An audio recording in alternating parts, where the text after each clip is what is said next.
मुल्क की सबसे बड़ी सियासी जमात यानी पाकिस्तान तहरीक-ए-इंसाफ इख्तिलाफात के हवाले से खबरें आ रही थी, लेकिन अब तो मामला बिल्कुल खुलकर सामने आ गए हैं। इमरान खान साहब ने खुद उसकी तस्दीक भी कर दी और दोनों धड़ों को मुलाकात के लिए बुला लिया है। ऐसे वक्त में जब पाकिस्तान तहरीक-ए-इंसाफ को यूनिटी की जरूरत थी, इस टाइम 3 ग्रुप पाकिस्तान तहरीक-ए-इंसाफ में काम कर, तीनों इस टाइम एक्टिवेट क्यों हुए? लड़ने की रीजन इख्तियारात उस तरह से नहीं है, ये कहीं से चंगारी लगाई गई है पाकिस्तान तहरीक-ए-इंसाफ में। इमरान खान जेल में बैठा हुए भी उसके पास इत्तलात पूरी है, किसकी जो डोर है वो कहां से हिल रही है सब मालूम है उनको। जंग जो इस टाइम चल रही है वो हाथी से हाथ साथी की है पाकिस्तान तहरीक-ए-इंसाफ में। अस्सलाम वालेकुम, मैं हूं आदिल निज़ामी और आप देख रहे हैं मेरा डिजिटल चैनल। आज का व्लॉग मुल्क की सबसे बड़ी सियासी जमात यानी पाकिस्तान तहरीक-ए-इंसाफ के जो अंदरूनी इख्तिलाफात हैं उस पर हम बात करेंगे। आज के व्लॉग में इख्तिलाफात के हवाले से खबरें आ रही थी, लेकिन अब तो मामला बिल्कुल खुलकर सामने आ गए हैं। इन इख्तिलाफात की रीज़न क्या है और एक ऐसे वक्त में जब पाकिस्तान तहरीक-ए-इंसाफ को यूनिटी की ज़रूरत थी, पाकिस्तान तहरीक-ए-इंसाफ का बयानिया जो है वो इंटरनेशनल लेवल पर इंडोज़ हो रहा था। अमरीकी कांग्रेस में करारदाद मंजूर हो गई, अक़वाम मुत्तहिदा इंसानी हकूक़ कमीशन का वर्किंग ग्रुप जो है उसने अपनी जो कानूनी राय है वो दे दी। अब जो इंटरनेशनल लेवल जो प्रेशर आ रहा था पाकिस्तान में, उस प्रेशर को इन्होंने ट्रांसलेट करना था पब्लिकली और रोड्स पर आकर एक एहतजाज करना था, यहाँ पे एक मोमेंटम बनाना था उसकी मदद से। लेकिन यहाँ पर पहले ही फूट पड़ गई है और अब बानी पीटे इमरान खान साहब ने खुद उसकी तस्दीक भी कर दी और दोनों धड़ों को मुलाकात के लिए बुला लिया है। अब एक ऐसे टाइम जब एक सेंसिटिव टाइम था पाकिस्तान तहरीक-ए-इंसाफ का, उसमें ये सारा मामला क्यों हो रहा है? क्योंकि हमने देखा पीछे कुछ टाइम से सारी चीज़ें बड़ी काम एंड कूल चल रही थी। मरवत साहब के हवाले से कुछ तहफ़्फ़ुज़ात थे, वो पार्टी में कुछ ऊपर नीचे कर रहे थे, उसको पार्टी ने साइड लाइन पे कर दिया। लेकिन उसी टाइम में कुछ पुराने लोग एक्टिवेट हुए और एक नई लाइन देने की कोशिश की और पुराना जो वर्कर है ऑल दो अभी तक उनकी रूट्स वहाँ मौजूद हैं, उनके वहाँ पे अच्छे रवाबित भी हैं, मौजूदा लीडरशिप जो है उसमें भी अच्छे रवाबित हैं, जो पुराने लोग हैं वो उनके साथ हैं। तो अब उनको लेकर एक नया मतलब कहने के ग्रुप बनाने की कोशिश हो रही है। इस टाइम 3 ग्रुप पाकिस्तान तहरीक-ए-इंसाफ में काम कर रहे हैं, लेकिन ये तीनों इस टाइम एक्टिवेट क्यों हुए, इसकी रीज़न क्या है ये हम आपको बताते हैं। सबसे पहले हम देखते हैं जी, बानी पीटीआई जो 1 साल होने को है वो जेल में है। उस तरह से उनकी रिहाई के लिए, क्योंकि पहले मुश्किल टाइम था 9 मई के बाद से, लीडरशिप खुद ही छुपी हुई थी। इलेक्शन के बाद चीज़ें थोड़ी काम एंड कूल हुई। ये तवक्को थी आम वर्कर को, एक आम जो शहरी था, आम वोटर जो था पाकिस्तान तहरीक-ए-इंसाफ का, चलें अब इलेक्शन हो गए हैं, पाकिस्तान तहरीक-ए-इंसाफ की जो लीडरशिप है असम्बली में आ गई, जैसे तैसे फॉर्म 45-47 जो भी है एक अच्छा फिगर मिल गया, एक अच्छी फाइटिंग पावर आपको असम्बली में मिल गई। इंटरनेशनल लेवल पे आपकी चीज़ें इंडोज होना शुरू हो गई। आलमी सतह पे खान साहब के बारे में बातें हो रही हैं, IMF बात कर रहा है, यूरोपीय यूनियन बात कर रहा है, दीगर पार्लिमान, यहाँ पे सुफरा जो पाकिस्तान में डिफरेंट कंट्रीज़ के जो सफ़ीर मौजूद हैं वो उसके ऊपर अपना इज़हार ख्याल कर रहे हैं। तो चलें अब ऐसा होगा कि लीडरशिप अब खान साहब को बाहर लाने के लिए कोशिश करेगी। लेकिन हमने देखा कि इसमें इस टाइम पीरियड में क्या होता है कि शेर अफजल मरवत जो हैं वो एक्टिवेट हो जाते हैं, जिनके बारे में पहले भी तहफ़्फ़ुज़ात थे कि जब पूरी लीडरशिप मुश्किल टाइम में थी, हॉट वाटर में थी, मरवत साहब दनाते फिर रहे थे इस्लामाबाद की सड़कों में, लाहौर की, कराची की, मुल्तान की, KP के जलसे जुलूस, रैलियाँ, पुलिस की बैरिकेड टूट रहे हैं, वो डॉन बने हुए थे। तो एक डॉन को किस तरह इजाज़त मिली हुई थी जब एक जो उनके सबसे बड़े कायद हैं वो जेल में हैं, शाह महमूद साहब जेल में हैं, फवाद चौधरी जैसे लोग मजबूरन छोड़कर चले गए, बाकी इस तरह के लोग, मतलब जो मेन लीडरशिप थी, मरवत को कोई नहीं कुछ कह रहा। तो उनके हवाले से रिजेंटमेंट पाकिस्तान जो तहरीक-ए-इंसाफ में पाई जाती थी, जिसका हमने देखा कि खान साहब तक भी मामलात पहुँचे, सऊदी मामलात हों, बाकी इंटरनेशनल जो चीज़ें थी उस पर जो उनके बयान थे उन्होंने एक फूट डालने की कोशिश की और पाकिस्तान तहरीक-ए-इंसाफ को मजीद मलाइन करने की कोशिश की। तो उस मलाइन करने के चक्कर में पाकिस्तान तहरीक-ए-इंसाफ भाव की भाई ये रॉन्ग नंबर है, तो उनको थोड़ा साइड पर किया, तो उनको साइड पे कर दिया। एस्टेब्लिशमेंट चाह रही थी कि तहरीक-ए-इंसाफ को ऑन बोर्ड करें, कोई मतलब बातचीत हो जाए, कुछ दरमियानी रास्ता निकल आए। तो एक नया जो है शोशा छोड़ा गया और वो शोशा क्या है, जो पुराने लोग कहीं ना कहीं कनेक्शन तो अभी भी मौजूद हैं, डिस्कनेक्ट हुए थे, पीछे सप्लाई आने बंद हो गई थी, लेकिन दोबारा से सप्लाई बहाल हुई है। तो अब वो लोग दोबारा से एक्टिवेट हुए हैं और अब वो बात क्या कर रहे हैं, वो रिवाइवल की बात कर रहे हैं, वो खान साहब को बाहर लाने की बात कर रहे हैं, वो ये बात कर रहे हैं कि अदारों के साथ बात, अदारों को सोचना चाहिए, पॉपुलर लीडर, मतलब एक दरमियानी रास्ता निकालने की कोशिश कर रहे हैं, ये होना भी चाहिए। अभी दरमियानी रास्ता निकालने की कोशिश क्यों हो रही है? इसलिए हो रही है कि हमने देखा IMF के साथ आप प्रोग्राम में जा रहे हैं, IMF कह रहे हैं जी PTI मुलाकातें भी कर रहा है, चाइनीज़ के साथ बात करते हैं, वो कहते हैं इन हाउस चीज़ें ठीक करें।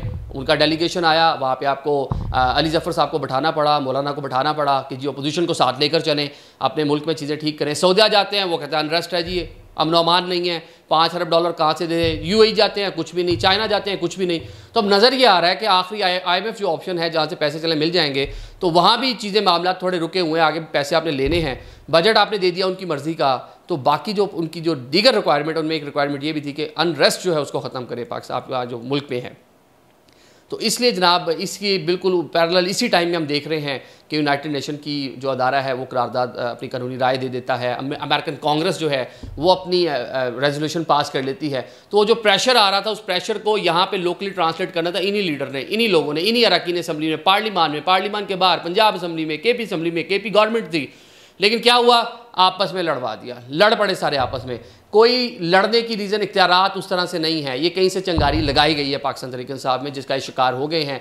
और एक वैसी पाकिस्तान तहरीक इंसाफ की एक पुरानी रवायत भी रही है कि हर अहम टाइम पे ये गलत फैसला, गलती कर लेते हैं ये, लेकिन ये टाइम नहीं था। This is not the time for Pakistan Tehreek Insaf worker and leadership के खान साहब अंदर हैं, मुश्किल टाइम है, आप उसके अंदर आपस में लड़ पड़े। आपको तो यूनिटी की ज़रूरत थी इस टाइम, ऐसी यूनिटी कि आपने हुकूमत के साथ आपके मामलात हैं, इस्टेब्लिशमेंट के साथ आपके मामलात हैं, आलमी सतह पर जो आवाज़ें उठ रही हैं उसको लोकली आपने जो है उसके ऊपर काम करना है, लेकिन आप आपस में लड़ पड़े। अब खान साहब ने बुला लिया है, जब उनसे पूछा गया जेल में, सहाफ़ियों ने जब मुलाकात भी की उन्होंने कि जी कौन से दोनों ग्रुप हैं, ग्रुपों के बारे में उन्होंने बात करने से इज्तनाब किया कि ग्रुप कौन से हैं, और उसके ऊपर ज़्यादा उन्होंने राय नहीं दी। और अब बुलाएंगे, देखते हैं क्या करते हैं। शेर अफजल मरवत को साइडलाइन किया था, लग यही रहा है कि बज़ाहिर अगले कुछ दिनों में, कुछ टाइम में पाकिस्तान तहरीक इंसाफ के जो लोग अभी थोड़ा एक हार्ड लाइन लेके खड़े हुए हैं, या जो खान साहब तक इतलात हैं, क्योंकि उनके पास इतलात बड़ी सॉलिड है। इमरान खान जेल में बैठा हुआ भी उसके पास इतलात पूरी हैं। वो हमने देख लिया कि मुख्तलिफ जो टाइम आया, इलेक्शन से पहले का भी टाइम था, वो बताते रहे क्या होने वाला है, उससे पहले रजीम चेंज हो रही थी, वो बता रहे थे क्या होने वाला है, कैसे होने वाला है, अदालतों से जो फैसले आने थे वो बता रहे थे क्या, वो जो उन्होंने कहा वो हो गया। मतलब उनके पास इतलात हैं, और वो अभी भी हैं, जेल में बैठे हुए भी हैं, उनको पता है कौन कहाँ कनेक्टेड है, किसकी जो डोर है वो कहाँ से हिल रही है, सब मालूम है उनको। तो ये अगले चंद जो हफ्ते हैं इसमें ये कुछ लोग आपको साइडलाइन होते हुए नजर आएंगे। और एक और भी मैं आपको खबर दे रहा हूँ, ऑल दो फवाद चौधरी के बारे में क्वेश्चन हुआ कि जी वो बात कर रहे हैं, बोल रहे हैं, जिसमें उन्होंने कहा जी फाइलें दिखाकर जिनको साइड पे किया गया था, तशद्दुद करके जिन पर साइड पे किया गया था, दोनों में बड़ा फ़र्क है। तो अब ये फवाद साहब पे तशद्दुद भी हुआ, जिस तरह हमने देखा उनको पकड़ा भी गया सारा मामला। तो यही है कि कुछ पुराने चेहरे बहुत जल्द आपको पाकिस्तान तहरीक इंसाफ में दोबारा से आते हुए नज़र आएंगे। ये अब ये फाइनलाइज हो रही हैं चीज़ें, क्योंकि जो नए लोग प्लांट हुए थे उनमें कुछ वकला भी शामिल थे, इस तरह के भी लोग शामिल थे जिनको अशीर बात थी कहीं ना कहीं से कि आप जाएं ज़रा आगे हों, क्योंकि स्पेस खाली है, मैदान ओपन है, जाके अपना ज़रा भागदौड़ संभालें पार्टी की और ये करें। अब वो सारे के सारे साइडलाइन हो गए। उस टाइम मजबूरी थी, कोई बंदा पार्टी का अलम उठाने को तैयार नहीं था, हालात ही इतने मुश्किल थे, तो उन लोगों ने चले चीज़ें संभाल ली। और अब उनकी ज़रूरत मेरे ख्याल से सामो ख़त्म हो जाएगी और वो पुराने लोग दोबारा से एक बार सामने आएंगे, क्योंकि खान साहब को बाहर लेके आना इस टाइम सबसे बड़ी पाकिस्तान तहरीक इंसाफ का जो वर्कर है उसकी ख्वाहिश भी है।